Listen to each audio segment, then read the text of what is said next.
Firefight training is now finally complete, and honestly, I think it's not even that bad. I mean, sure, it contains some minor bugs, it contains some questionable features, which are totally not just bugs I accept that I won't fix. But after all, after I've added all these levels, it's quite fun.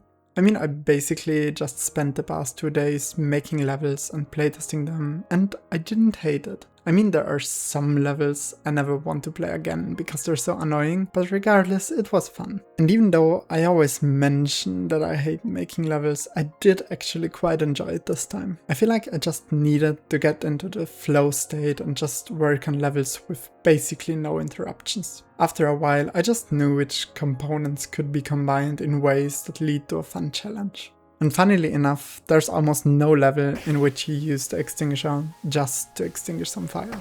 And even when it is, it's just a small part. It seemed to me that it's much more fun to use knockback and explosions to navigate through the levels than slowly march through them and stare at some particle systems.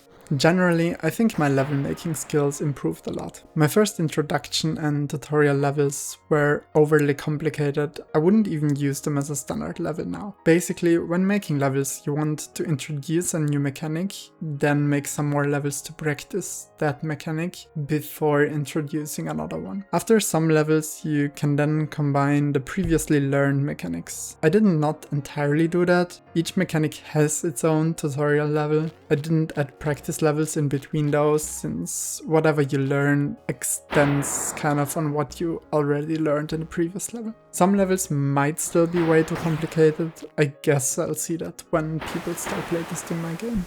If you want to play my game, you can do so for free on badpaddy.itch.io/fire-fight-training. It should be available for Windows, Linux and macOS if I get the builds done. Also, what I realized is that since especially the scorebook UI has to be very specifically aligned, basically the UI kind of breaks when you play it on an aspect ratio different to 16:9. I might fix that at one point, but not anytime soon.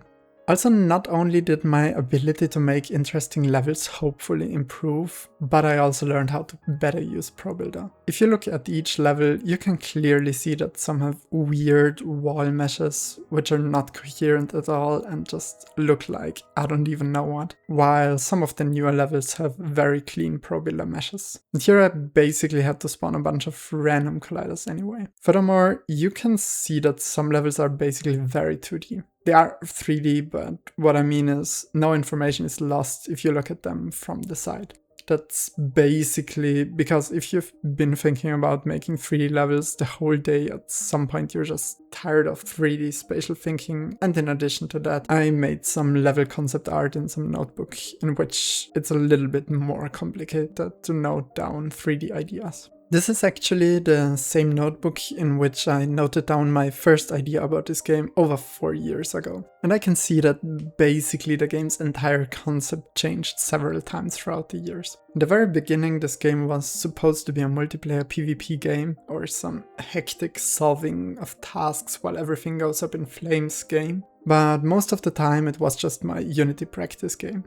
The amount of features which got added just to be deleted weeks or months later feels just endless. Bee-hopping and weird movement acceleration, camera zoom, some enemy which follows you and explodes on contact, along with its nest to spawn them, a drone to explore 2 complicated levels, a flaming pyramid which can shoot fireballs and turn it into an extinguishing pyramid, and so on.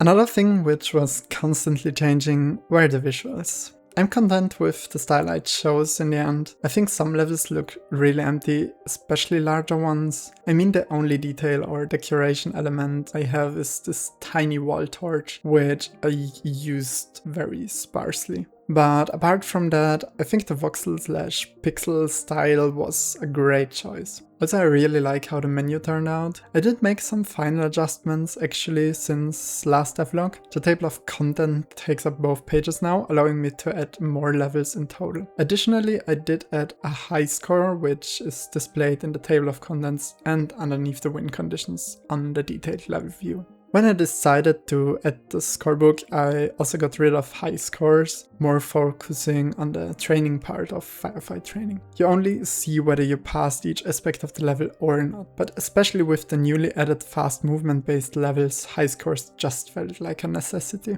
Speaking of high scores, I was basically playtesting the levels for 9+ hours and pretty much figured out what I assume to be the fastest strategy for most of the levels and have some high scores which I think are quite acceptable. Maybe I just have developer advantage. Anyway, I made a 20-minute gameplay video in which I only show my successful attempts towards collecting all stars. The video is kind of low effort though, so I might just upload it as unlisted and link it in the description if you want to check it out.